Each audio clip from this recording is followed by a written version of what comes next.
নমস্কার বন্ধুরা, কেমন আছেন? আশা করি ভালোই আছেন। তো আমি এখানে একটা কুল দিয়ে আর টমেটো দিয়ে একটা চাটনি বানাবো।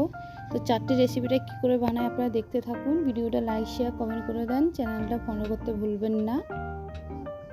তো আমি এখানে টমেটো আর কুলগুলি টমেটোটা কেটে নিয়েছি, কুলগুলো ধুয়ে নিয়েছি।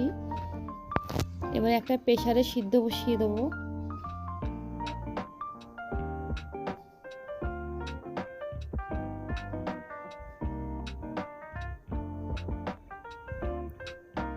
সিদ্ধ হয়ে গেছে, ঢেলে নিয়েছি। একটা কড়াই বসিয়ে দেবো। কড়াইতে তেল দেবো।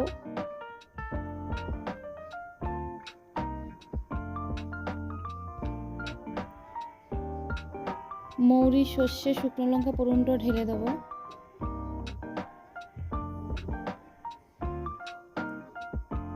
সিদ্ধ করা টমেটো আর কুলটা ঢেলে দেবো। স্বাদ অনুযায়ী নুন দেবো। কিছুটা কাজু কিশমিশ ভিজিয়ে রেখেছি, ওটাও ঢেলে দেবো। এক বাটি চিনি দেবো।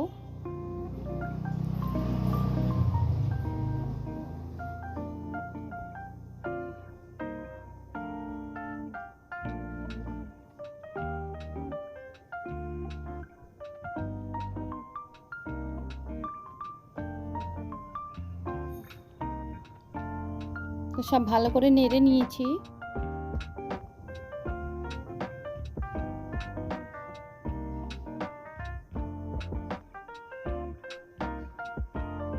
সামান্য একটু হলুদ গুঁড়ো,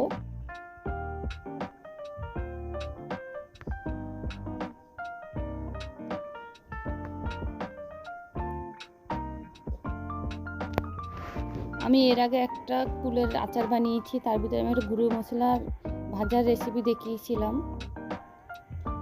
পাঁচফোড়ন আর শুকনো লঙ্কা আর তেজপাতা ভেজে গুঁড়ো করে ওই গুঁড়োটা দিয়ে দেবো। আপনারা ওই আচারের রেসিপিটা দেখে নেবেন কী কী গুঁড়ো দিয়েছি আমি, ওখানে কী কী মশলা দিয়েছি।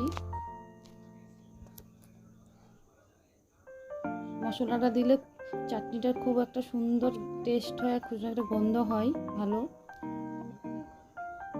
আর আঠা আঠা টাইপের হয়। দেখুন কি সুন্দর চাটনিটা হয়েছে।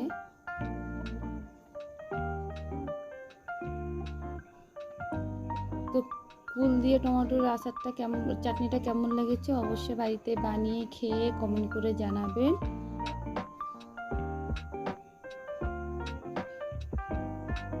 আর ভিডিওটা লাইক শেয়ার কমেন্ট করতে ভুলবেন না। আবার অন্য কোনো রেসিপি নিয়ে আসবো। আজকের মতো নমস্কার।